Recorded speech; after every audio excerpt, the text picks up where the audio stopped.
Olá a todos que estão nos assistindo mais uma vez. Meu nome é Murilo, sou médico infectologista aqui do Hospital Novo Atibaia e a gente vai conversar um pouquinho sobre uma temática que está bem em voga nas mídias sociais, que muita gente está falando, que é o tratamento precoce ou tratamento preventivo da Covid-19.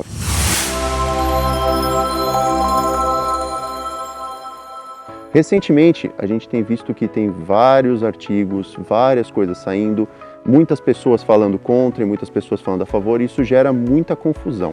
Então as pessoas não sabem muito bem para onde correr, com quem conversar, o que fazer.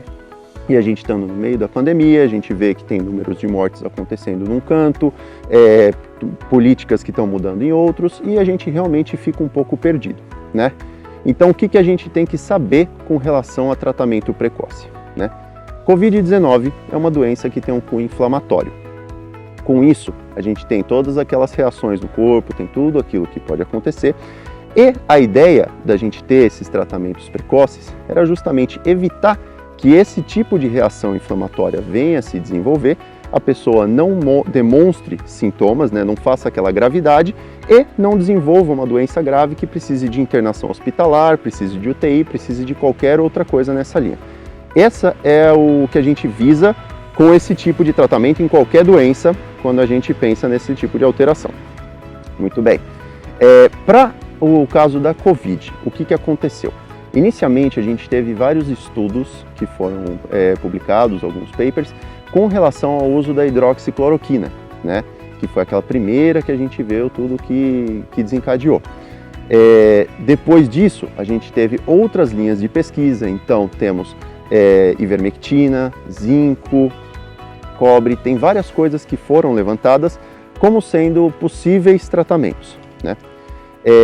Todas essas frentes de pesquisa, elas são sérias, são frentes de pesquisa que realmente querem desenvolver alguma coisa que vai ter um impacto na mortalidade. A gente vê que a gente está com uma mortalidade extremamente alta, tem muitas pessoas que estão desenvolvendo doença e doença grave, então é muito importante que a gente chegue a uma medicação que consiga fazer esse controle.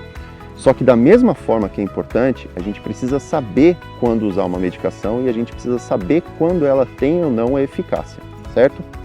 E é justamente sobre isso que eu quero conversar hoje aqui. Tem vários estudos desses que já estão acontecendo há bastante tempo, a gente tem 1 ano de pandemia agora, e a gente já descobriu que algumas coisas que a gente considerava verdade lá atrás, então no começo dessa pandemia, já não são verdade no presente momento. Então, por exemplo, a hidroxicloroquina, que lá atrás a gente viu que talvez a associação hidroxicloroquina-azitromicina pudesse ter uma ação em diminuir tempo de internação e mortalidade pelo vírus. Já foi provado por vários estudos que infelizmente isso não é verdade. Essa associação, ela não diminui essa mortalidade e essa associação infelizmente não diminui internação em UTI e nem gravidade da doença. Da mesma forma que a própria azitromicina isolada, sem a cloroquina, ela é um antibiótico. Ela não tem ação sobre o vírus e ela também não está diminuindo essa mortalidade, né? Então, isso aí é uma das coisas que a gente acabou caindo por terra. E tem as outras coisas que estão sendo estudadas. Por exemplo, o exemplo da ivermectina, um excelente exemplo disso. In vitro, em estudos que foram feitos em laboratório, não em pessoas, a gente descobriu que a ivermectina tem ação para controle do vírus. Porém, nas pessoas, os estudos ainda estão acontecendo para ver se existe ou não essa ação. Porque algo que acontece no laboratório não necessariamente vai acontecer nas pessoas. E daí, por esse motivo, a gente ainda precisa estudar. E até o presente momento não foi provado que ela tem nenhuma eficácia. Então esse é o porquê a gente tem que tomar muito cuidado na hora de prescrever ou usar alguma medicação que não está prescrita. Ela é um remédio, só que o para que ele deve ser utilizado ainda não foi provado como sendo um tratamento eficaz para o coronavírus. E mais do que isso, os estudos, até o presente momento, não estão mostrando que esse tratamento vai ser eficaz. E, infelizmente, tem ação no laboratório, mas, por enquanto, não mostrou essa ação nas pessoas. Por isso, a gente precisa tomar muito cuidado na hora de usar. Não tanto pelos efeitos colaterais que a droga pode ter, mas mais porque a gente usa uma droga dessas, acredita que está mais protegido e se expõe mais. Então a gente vai sair mais de casa, a gente usa menos a máscara, a gente faz menos as medidas de prevenção, que são o que realmente acaba protegendo a gente, se expõe mais e arrisca pegar uma doença, achando que está protegido, achando que a medicação vai salvar a gente, quando na prática, infelizmente, ela vai acabar não fazendo isso, né? Mesma coisa, outras coisas, como o zinco, é uma vitamina, é uma coisa muito tranquila, com pouquíssimos efeitos colaterais, mas se você toma ela e se expõe mais, você está se expondo mais, sendo que você não vai estar mais protegido. E isso aí é o que pode gerar problema, é isso aí que pode acabar causando que as pessoas se contaminem mais e que a gente tenha casos mais graves, novas variantes. Então, por isso que a gente sempre precisa ter essa noção do que está acontecendo, né? E, infelizmente, a gente está tendo muita propagação de tratamento precoce, dessas medicações, como se fossem verdades absolutas. O pessoal fala como se já estivesse comprovado que essas medicações funcionam e comprovado que isso está salvando as pessoas, quando não é o caso. Tudo isso está sendo estudado e até agora a gente não tem nenhuma prova para mostrar que está sendo efetivo. Se a gente tivesse essas preliminares, se a gente tivesse isso para mostrar, com certeza as sociedades médicas, os grandes centros, né, as grandes autoridades no assunto já estavam se pronunciando a favor de utilizar esses tratamentos. Ninguém da área médica quer que os seus pacientes fiquem mal, que a gente continue com esse problema na saúde. A gente quer resolver isso aqui o mais rápido possível. Se existisse uma medicação comprovada, gera unanimidade no uso dela. Infelizmente, isso ainda não aconteceu, né? Então, ter uma droga e usar ela sempre que for necessário é a coisa mais importante. E usar ela sem indicação ou sem ter uma forma correta de ser usada é muito danoso, pode fazer mal para as pessoas. Como é o caso, por exemplo, da ivermectina. Não existe nem mesmo uma dose certa para ser aplicada. Cada um que prescreve de um jeito diferente. Por quê? Porque os testes no laboratório provaram que para você ter ação contra o vírus, você precisa de uma dose muito alta. É uma dose tão alta que o corpo do ser humano não consegue suportar essa dose. É acima de 200 vezes aproximadamente o nosso limiar de tolerância. Então a dose que é segura para a gente usar de ivermectina, infelizmente não tem ação contra o vírus. E a dose que tem ação contra o vírus, pelo menos em laboratório, não é segura para o nosso uso. Então cada um que prescreve de uma forma diferente. Entendeu? Isso daí não é fazer uma medicina correta. Isso aí, infelizmente, é uma coisa muito complicada. A gente não pode usar os pacientes como cobaias, não é verdade? Outra coisa que a gente tem que levantar também é assim, muito cuidado com as informações que a gente vê.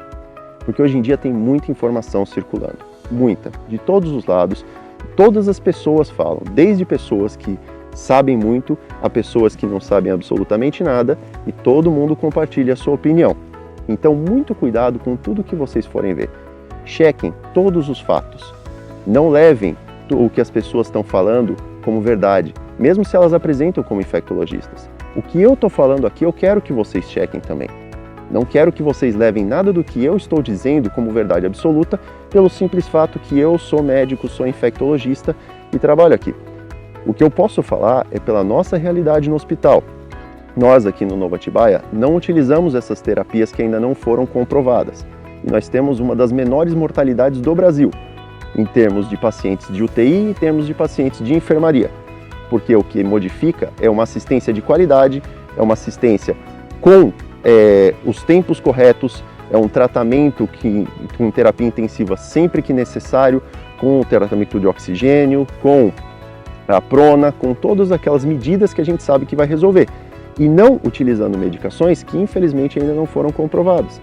Aqui a gente prova pelos nossos números que a mudança dessas atitudes, você acrescentar essas medicações ou não acrescentar elas, infelizmente não teve uma alteração para melhor na mortalidade. E isso é uma coisa que é um dos principais pontos que o pessoal sempre fala. Mas na minha experiência melhorou. Na nossa experiência aqui não mudou. Então, a gente nunca deve levar experiências pessoais como sendo forma de se indicar uma medicação. Você sempre precisa levar a medicina baseada em evidência, em tudo que é baseado nas nossas formas. Então, o que eu recomendo que todo mundo aqui faça? Depois que assistirem essa live, procurem, se informem. Se informem com relação a esses tratamentos precoces. Vejam que cidades que adotaram tratamento precoce, que cidades que adotaram lockdown, quais que têm melhores taxas de mortalidade. Quais instituições adotaram tratamento precoce e quais instituições não adotaram, entendeu? Quais pessoas que falam a favor de tratamento precoce e quais pessoas que falam contra, quais são suas especialidades, aonde elas atuam, quais são os motivos delas para falarem a favor ou contra isso, né? Sempre leve isso em consideração. Nunca aceite uma coisa que foi dita pelo simples fato que foi falada para vocês. E isso é muito, muito importante que a gente faça, entendeu? E sempre que for necessário, conte conosco aqui do hospital para qualquer coisa que for preciso. Estamos sempre à disposição e para sanar qualquer dúvida que for necessário. Muito obrigado.